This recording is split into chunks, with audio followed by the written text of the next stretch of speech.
What is up, guys? It'll be the second episode of Rakz Talks, and I was thinking, you know what? I'm hungry and I'm motivated to do this video, and I'm gonna be making this video whilst eating my sandwich. So, yeah, let's just get into it. One thing I want to talk about today is my obsession with fitness and why I work out so much.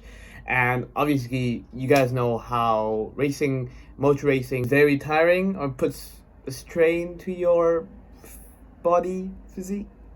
But but other than that, there's actually more things than that. And let's go back in time, back in 2009. So 2009, was just been playing football, and yeah, that's it. That's football, and I like swimming. I like running. I like cycling with my dad, and so sports in general was in my life, but I wasn't really focused on it, nor that I was quite good. I remember back then doing like around the football field was really hard. Like I would just sprint and I would just die. I was a sprinter, like a proper sprinter. Like I'm really good in that power, like 5 second power burst, like that. And yeah, I wasn't really much of a long distance or endurance kind of guy. So yeah, that's about it. So right until middle school, when I was in grade 8 or something like that, that's where I realized I was like pretty shit. I was pretty shit in terms of my fitness. Every time I go for football practice, I would die, and I would just get cramps and all.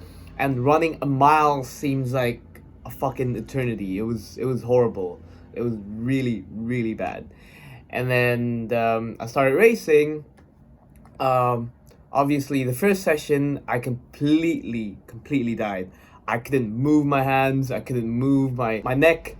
My legs were completely dead. So yeah, that's how I was like, oh shit, I'm actually quite bad. But then as soon as I drove even more, I started to get a little bit better, but not really, because I didn't really incorporate fitness in my life. And basically in 2012 to 2014, 15 in a way, all I do at home is just play games and, go to the track on Saturdays, and that's it. Like I didn't really incorporate fitness in my life that much, and maybe football practice, and that's about it, and PE class. And so it came in 2014. Yeah, 2014. 2014 was like kind of like a decision year in terms of my life, because at school I had to choose my subjects for my GCSEs. And if you guys didn't know, GCSE is basically like an exam, like a UK based exam, and I had to do that in middle school. So first I chose math and English was obviously like the most important ones, and it's compulsory. And I chose physics, I chose economics, I chose what did I choose it?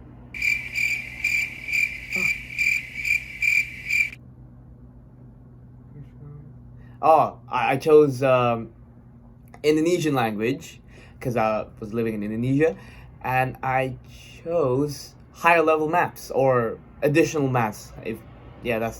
Additional maths. And last but not least, I chose history for no reason. But then about let's say 2 weeks into the GCSE program, I was like thinking like, yo, my friends are doing like sports, and that looks pretty fun, because I love sports in general. And Albert was doing GCSE PE, and I was like asking him like, yo, how's it like in GCSE PE for the first 2 weeks? And he said it's pretty cool. So on that second week, I made the decision to move to GCSE PE, and it's definitely one of the best decisions I've made in my life. Honestly, it was amazing. But in GCSE PE, we had to do like a weight training video, and that's how I started gymming for the first time with Albert. And it's compulsory as well. So I remember, I'm pretty sure it was back in mid 2015 or something, or early 2015. I remember Albert was like asking me like, "Yo, do you wanna come to the gym to um, do the GCSE PE video?" And I was like, "Yeah, sure." And the thing is, the gym was shit. We call it the jungle gym because it was shit, but it's horrendously shit. And that's where I probably did my first bench press back in 2015. And I was like, yo, this is pretty cool. And Albert kind of taught me a lot with like the exercises, with the correct forms, and obviously with GCSE PE. My teacher, Mr. Nazi, was teaching me the right forms. And at that time as well, the gym at school was starting to reopen. I guess also with GCSE PE, I learned a lot about injury, about nutrition, about like different types of muscles and different types of athletes, and that really kind of like, I really love GCSE PE because I could see myself using the knowledge right now. I'm using a lot of the knowledge still right now from GCSE PE, which occurred fucking 6 years ago, which is amazing. Not a lot of subjects that you learn in school actually get used even after 6 years of learning it. And yeah, GCSE PE for sure is one of the subjects that I actually still use right now. And yeah, I think it all kind of sparked in 2016. Yeah, 2016. That's where I did my first like kind of Asian championship races. And it was kind of like a summer break, so it was a month break, and I did jack shit at home. I didn't even test that much.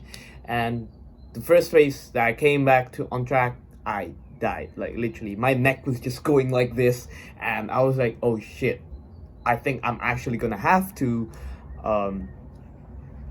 do a lot of fitness at home so I don't get tired.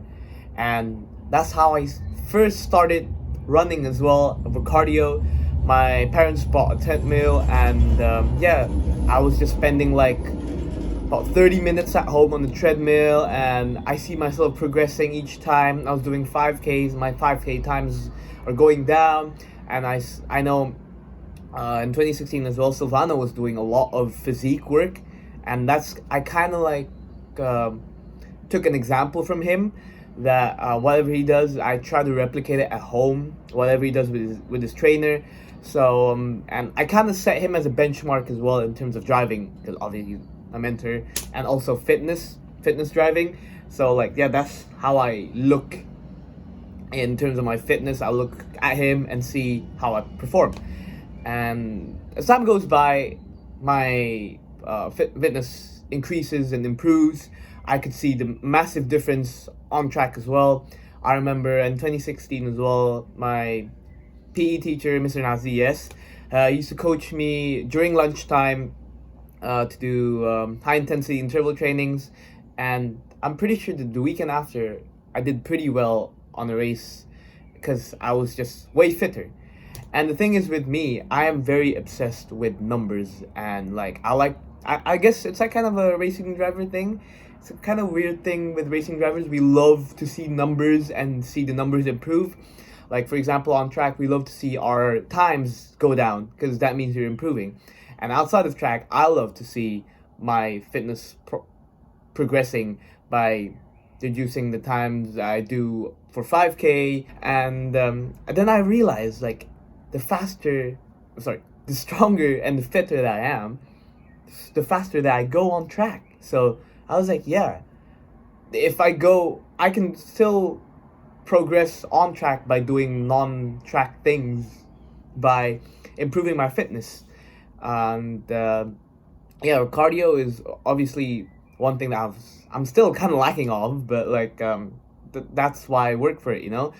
And I see myself improving each race, and I guess in 2017, one of the reasons why I won the championship is because of my physique. Because I remember there were a lot of races which is just really, really hot, and I think I had that physique advantage of being able to concentrate more on track because of my fitness, and allowed me to score more consistent laps and just a better driver in general. And yeah, since 2016, I guess it's kind of like a game changer for me. I kind of incorporate fitness to my daily routine. I work out once a day back then. Now I do twice a day, which is amazing. Like, I think that's probably like the max any athlete could do, to be honest, with all the recovery limitations and all. I guess Adrian introduced me to cycling in end of 2019. No, mid 2019. Yes, and that's how my cycling obsession kind of started as well. Now I think you can see me better.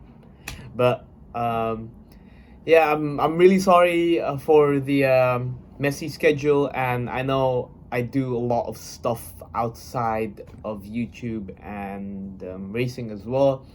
And I'll after my exams, I think I'll be able to do a lot of videos, and yeah, hopefully I can do more track content, which a lot of you guys ask. But anyhow, I hope you guys understand my circumstances, and hope you guys still enjoy this video, even though it may be a bit short. But hope you guys enjoy it, and I'll see you guys next time. Adios.